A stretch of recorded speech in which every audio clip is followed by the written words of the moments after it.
আজকে একটি important topic নিয়ে ডিসকাশন করব। সেটি হলো একজন ট্রেডার বা ইনভেস্টারের যারা অফিসের সাথে কাজ করছেন স্টক মার্কেটে, কিভাবে তাদের রুটিনটা ফিক্স করা যায়। মানে স্টক মার্কেটের রুটিনটা বলছি, পার্সোনাল রুটিন তো আপনার ব্যক্তিগত ব্যাপার, আপনি কীভাবে ফিক্স করবেন। মার্কেটে আপনার কীরকমভাবে কোন টাইমটা অ্যালট করা উচিত সেটা আমি একটুখানি বলে দেওয়ার চেষ্টা করছি।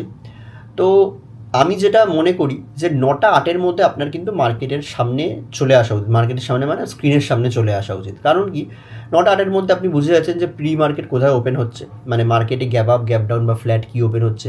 যে স্টকে যদি আপনি ট্রেড করেন তাহলে সেই স্টকগুলো কীরকম জায়গায় ওপেন হচ্ছে। তো আপনার প্রি মার্কেটে যখন 9টার সময় মোটামুটি 9টা-8-এ মোটামুটি যখন মার্কেট ফিক্স হয়ে যাচ্ছে, তো আপনি চলে আসলেন স্ক্রিনের সামনে। তো 9টা-8 থেকে 9টা-15 আপনি কী করবেন সেটা হলো আপনি দেখে নেবেন যে আগের দিনের তুলনায় আজকের মার্কেটটা কতখানি গ্যাপ আপ বা গ্যাপ ডাউন। যেরকম আমরা একটা বেসিক রুল মেনে চলি যে নিফটিতে যদি 0.5%-এর বেশি ওপরে বা নিচে ওপেন হয় তাহলে সেটাকে আমরা considerable amount of gap up বা গ্যাপ ডাউন ধরি। সেক্ষেত্রে আমাদের একটুখানি ওয়েট করে যাওয়া উচিত ট্রেডের জন্য, কেননা রিস্ক রিওয়ার্ড ফেভারেবল হয় না। কেননা অনেকটা পজিটিভ গ্যাপ আপ 0.5%-এর ওপর ওপেনিং দেখে মনে করে থাকেন যে চলো পজিটিভ হয়ে গেছে, বাই করে নিই। অনেকেই চেস করে বাই করতে যায়, তখন মার্কেট কিছুটা টাইম পাস করে। তো এই রেঞ্জের বাইরে ওপেন হলে আমরা গ্যাপ আপ বা গ্যাপ ডাউন ধরে নিই, বড় মানে কি কনসিডারেবল অ্যামাউন্ট অফ ধরে নিই, তখন আমরা একটুখানি ওয়েট করে যাই ট্রেড করতে। তো এটা একটা যেমন ব্যাপার। স্টকের ক্ষেত্রে সেরকমভাবে যে স্টকটা আপনি ইন্ট্রাডে করছেন, আপনি কোন সেটআপে কাজ করছেন এটাও বুঝতে হবে। যদি আপনি মোমেন্টাম সেটআপে ইন্ট্রাডেতে কাজ করেন তাহলে হয়তো আপনি 2-2.5% বা 3% গ্যাপ আপ ফেলেও কাজ করতে পারেন। কিন্তু অনেক সময় কী হয়, অনেকে মোমেন্টামে কাজ করে না, রিভার্সালে কাজ করতে চায়। রিভার্সাল সেটআপেও থাকে যে মার্কেটের মিন রিভার্সালে যারা কাজ করেন, যে একটা certain amount of level of the market যখন মুভ করে যাচ্ছে, সেখান থেকে মার্কেটে যখন একটা রিভার্সাল আসছে সেটা আপনি কাজ করছেন। সেক্ষেত্রে কিন্তু বেশি বড় গ্যাপ আপ বা গ্যাপ ডাউন হলে কী হয়, সেন্টিমেন্টে একটা সমস্যা হয়ে যায়। মানে যদি 2.5% গ্যাপ আপ বা 3% গ্যাপ আপ বা গ্যাপ ডাউন হয়ে যায়, বা ধরুন কোনো রেজাল্টের পরে 7-8% গ্যাপ আপ বা গ্যাপ ডাউন হয়ে যায়, তখন যদি আপনি রিভার্সাল ট্রেড করেন তখন আপনি ট্রেন্ডের অপোজিটে হয়তো একটা মানে ফেসে যাওয়ার চান্স থাকে। তো 9টা-8 থেকে 9টা-15-এর মধ্যে আপনার প্রি মার্কেটে কোন স্টক আপনি কাজ করছেন সেটা তো বাছার উপায় নেই, কিন্তু যেই নিফটির ক্ষেত্রে আপনি গ্যাপ আপ বা গ্যাপ ডাউনটা দেখে রাখছেন। এছাড়া যারা ফিক্স একটা স্টকে ইন্ট্রাডেতে কাজ করেন, অনেক আমার চেনাশোনা লোকেরা আছেন যারা অনেক বড় ক্যাপিটাল দিয়েই কাজ করেন, ঠিক আছে, তারা কিন্তু একটা ফিক্স স্টক বা দুটো ফিক্স স্টকেই কিন্তু ইন্ট্রাডেতে কাজ করেন। বা আপনারা বলবেন যে কী করে হচ্ছে, তারা সেই স্টকটার প্রাইসকে মাস্টারি করছে, সেই স্টকটার প্রাইস অ্যাকশনকে দেখে রাখছে, এবং তারা জানে যে এই স্টকটার মানে কতখানি রেঞ্জ পার ডে আছে, এবং সেই অনুযায়ী তারা বিভিন্ন অপরচুনিটি খুঁজে বার করে। কিন্তু আপনি যদি স্টক সিলেকশনে কাজ করেন, যে স্টক লাইভ মার্কেটে আসবে ফিল্টার করে আমি কাজ করব, তাহলে আপনার কাজ শুরু হবে 9টা-15-এর পর থেকে। 9টা-8 থেকে 9টা-15 তো আপনি নিফটি আর যদি স্টক ফিক্সটাকে আপনি কাজ করলেন, গ্যাপ আপ গ্যাপ ডাউন দেখে নিলেন আগে থেকে। এবার 9টা-15-এর পর থেকে কী কাজ হবে, আপনারা যারা স্টক সিলেক্ট করছেন তাদের উচিত হবে 9টা-15 থেকে 9টা-20 বা 9টা-30 অবধি ম্যাক্সিমাম একটুখানি ওয়েট করে যাওয়া, বা 9টা-20 অবধি ম্যাক্সিমাম ওয়েট করে যাওয়া। এবার যখন 9টা-20 বা 9টা-30 এসে আপনি ফিল্টার আউট করছেন স্টক, তখন আপনি বিভিন্ন রকম স্ক্যানার ইউজ করছেন। হতে পারে স্টক এজের হতে পারে, বা বিভিন্ন চার্টিংয়ের হতে পারে, বা ডেনেসির ওয়েবসাইট থেকেও বিভিন্ন রকমের স্ক্যানার আছে, সেগুলো ইউজ করার পরে, প্রিমিয়াম বা ফ্রি স্ক্যানার যেগুলোই হোক, ইউজ করার পরে আপনারা কী করছেন, স্টকের নাম পেয়ে যাচ্ছেন। এই যে নামটা পেলেন, আপনার উচিত কী হবে, এই যে 9টা-20 থেকে 9টা-30 আপনি নামগুলো পেলেন, পরের 15 মিনিট মানে 9:45 অবধি আপনি স্টকগুলোর মধ্যে একটুখানি সেগ্রিগেশন করে নিন যে কোনটাতে আপনার ট্রেড করা বেটার হবে। এখানে অনেকটা পয়েন্ট বলে রাখি, অনেকে যারা একটু প্রো ট্রেডার যদি আমার ভিডিও দেখেন তারা বলবেন, বাবা এত ওয়েট করতে করতে তো ইন্ট্রাডে মুভ বেরিয়ে যাবে। আমি এটা নতুন ট্রেডারদের কথা বলছি, এক্সপেক্টেড যারা প্রো ট্রেডার তারা আমার ভিডিও দেখছেন না। তো নতুনদের জন্য একটু ওয়েট করে যাওয়াটা বেটার, কেননা আপনার যদি একটু লেটে এন্ট্রিও হয়, আপনার রিস্ক রিওয়ার্ড কমে আপনি কাজ করার জন্য ভালো অপরচুনিটি খুঁজতে পারবেন, ঠিক আছে। তো সেক্ষেত্রে আর এমন কোনো ব্যাপার নেই যে আমি 9টা-15-এর পরে বা 9টা-45-এর পরে এন্ট্রি করলে আমি মুভমেন্ট পাবো না। ভালো স্ক্রিনারে যদি আপনি ভালো স্টক সিলেকশন করতে জানেন তাহলে কিন্তু আপনি ভালো মুভমেন্ট পাওয়া যায়।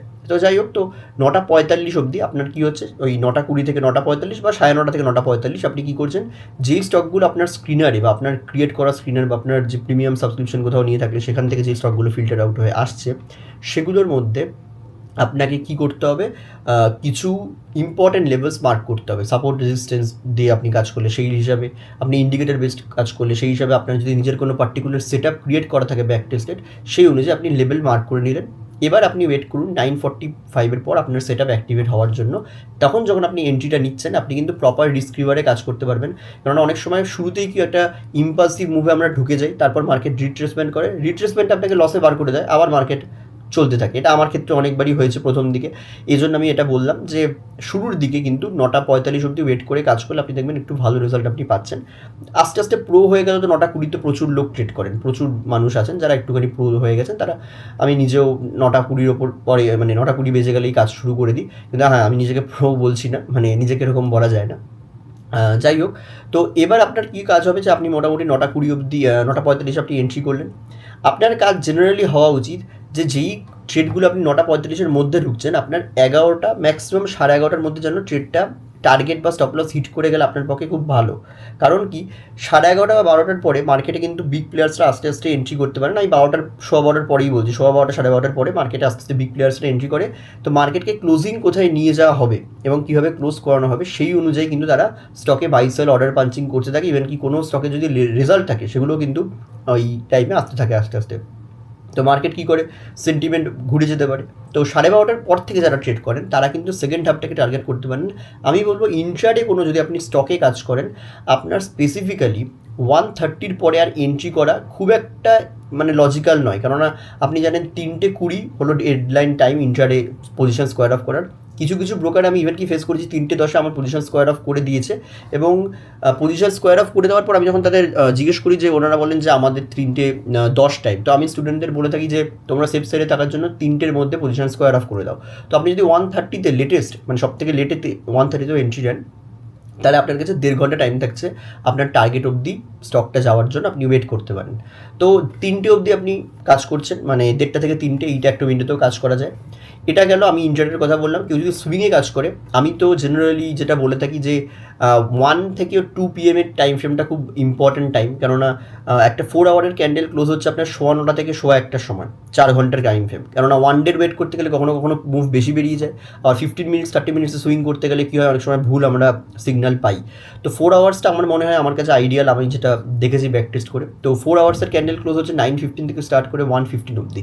তো এই যে 4 আওয়ার্সের টাইম ফ্রেম, 1টার থেকে 2টো কিন্তু আমি স্পেসিফিক্যালি আমার যে সেট আপ, ওই জন্য আমি ওই সময় অ্যাভেলেবেল থাকি। এবং সুইংয়ের জন্য কোনো এক্সিকিউশন করতে হলে আমি ওই সময়তে এন্ট্রি করি। এবং এক্সিট তো যথারীতি as per target stop loss হয়, কখনো কখনো ইম্প্রোভাইজ করে ওটাকে বাড়ানো হয় টার্গেটের ক্ষেত্রে। স্টপ লস আমি জেনারেলি ফিক্সডই রাখি। কোনো রকম মার্কেটের ওভারঅল নেগেটিভ সেন্টিমেন্টের জন্য যদি স্টক নিচে আসে তাহলে সেটা আলাদা ব্যাপার। এছাড়া আমি স্টপ লস কোনোভাবে খুব একটা চেঞ্জ করি না। তো এটা গেল মার্কেট আওয়ার্সে। এবং মার্কেট আওয়ার্সের পরে একটা সিচুয়েশন হয়, সেটা একটুখানি বলে রাখি।